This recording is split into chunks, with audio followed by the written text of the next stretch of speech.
What's up guys, welcome back to FarmStrong. My name's Jack and thanks for joining me for another Workshop Wednesday. Although I must admit this one isn't being filmed on a Wednesday, it's a Friday. But yeah, got a bit busy earlier on in the week when I wanted to be doing this.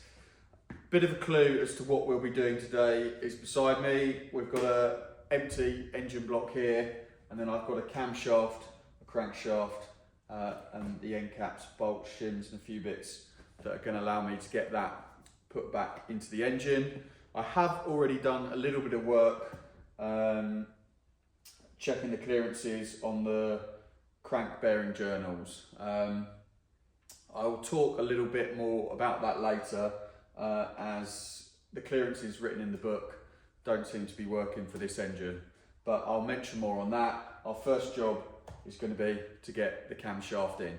I'd mentioned, yes, the workshop is cold. I just watched that bit of footage back and can see my breath all over the camera.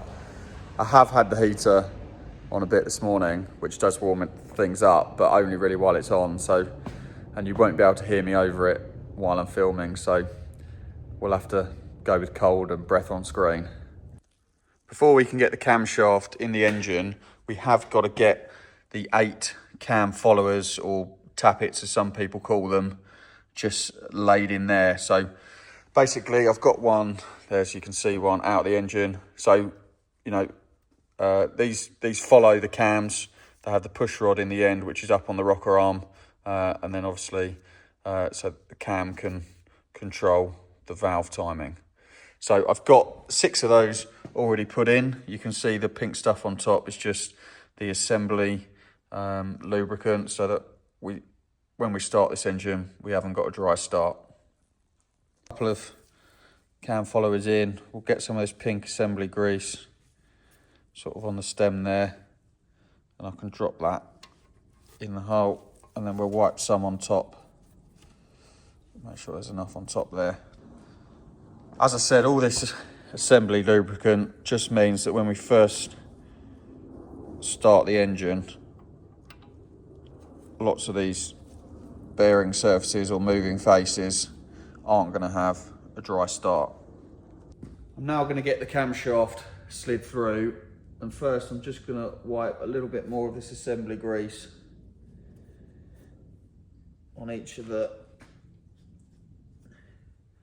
cam bearings, and we're now going to slide the camshaft carefully through.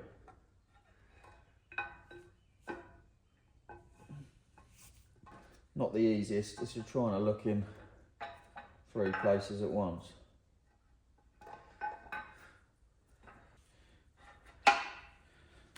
So that's home, and that's spinning freely. So that feels good. It wasn't imperative that we put the camshaft in first, but I just think there's a bit more room to get that all done without the crank in place.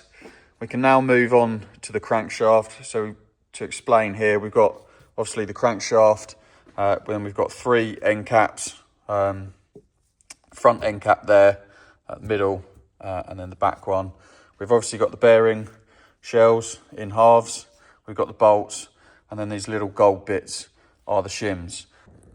To start with then, we'll get these 3 bottom bearing shells laid in place like so, and then we'll be able to drop the crank on top.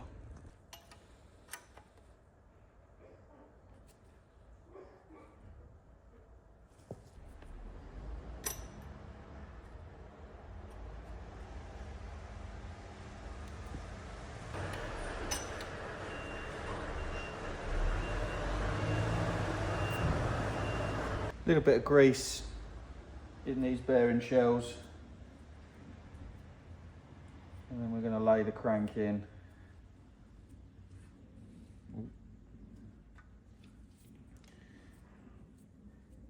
So we'll come and lay the crank in on top now.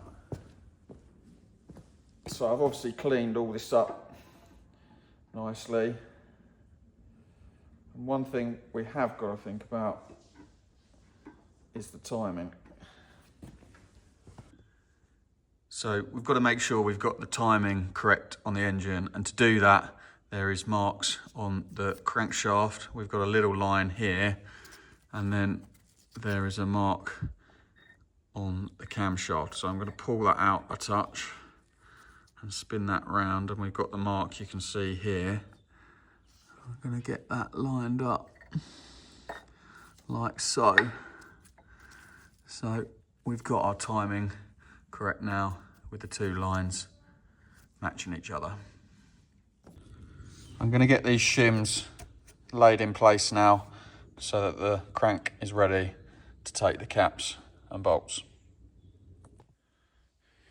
I'm going to pop a little bit of assembly grease just in the back of these caps, which will help keep the bearing shell in place while I'm trying to drop them down in.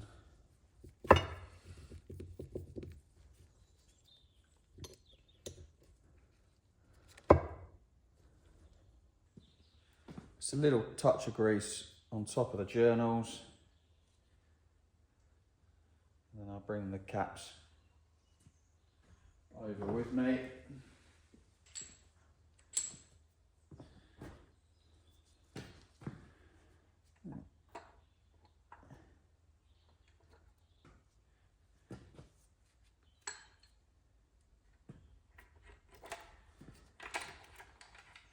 Interestingly enough, actually, I'm not sure if this engine's been apart, obviously, before it was made, because the caps are numbered 1, 2, 3 with some little nicks here. So I'm not sure if that was factory or someone's done what I'm doing now.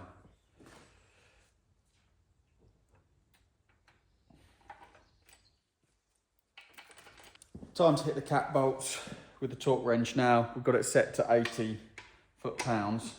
I'm just going to tighten these down one by one. Just check we haven't got any binding on the crank as we do it. Feels pretty good. Number 2 now.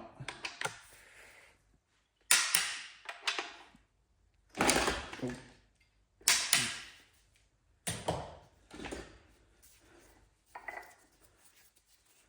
Still feels pretty good. Hit the last one.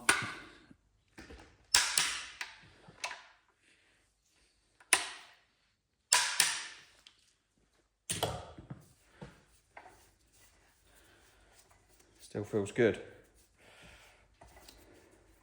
I'm really pleased with how the assembly of the cam and crankshafts has gone into the engine now. The next thing I'd like to do is get the sort of end cover plate on, and I'll show you the components that we're going to use to do that. So we've got the end cover plate here, and we've got the crank end seal, front end seal here, which I've actually rebuilt. So I've put a new little piece of cork seal in there. We've got the gasket for the plate, we've got the bolts, and then the final little bit which we must remember is this little spring and sort of retaining piece. And what that little bit does is sits in the end of the cam here, and then if I pop it in now, so we pop the spring in, and then there's this little retaining block which spins against the back plate and holds that camshaft in place. I'm going to offer the plate up with the gasket. Here's where that little piece runs where the camshaft runs.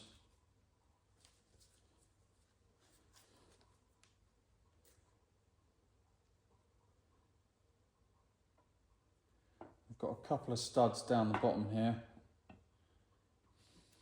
I'm going to try and get lined up.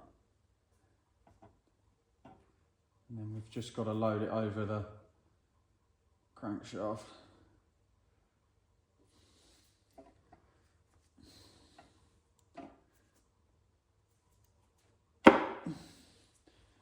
Lovely. We'll keep an eye on the gasket as we put the bolts in. Before we get that end cover bolted down, I'm going to get the governor in place here. We do have to be careful again because there is a timing mark on here that we need to match up with the camshaft.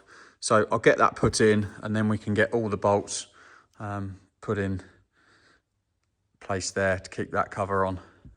We're just going to get some of this red assembly lube in there.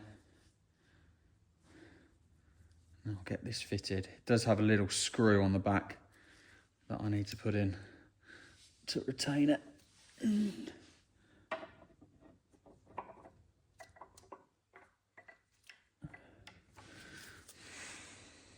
now I'll just pop the little retaining screw in.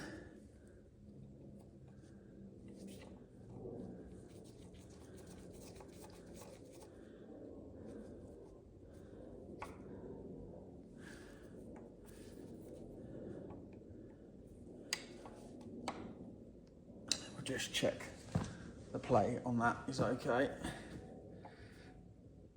Yeah, happy that spins freely now. Annoyingly, my phone storage was full, so I was trying to video me putting that governor cover on and the bolts in, and it didn't grab it, but all in place. I'm ready to move on now.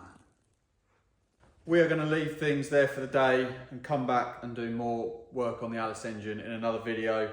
I'm really pleased to get the cam crank back in with no massive issues. I have been doing a little bit of fiddling around off camera, especially with the bearing tolerances and the crankshaft end seal to get those right, but completely happy now. Behind me, I've got all the pistons now ready to go. So we'll come back in another video and get the pistons into the block, and then we'll really be making some progress because we can think about getting the head on after that. But thanks for watching. I hope it's been enjoyable, and I'll catch you guys soon. Take it easy.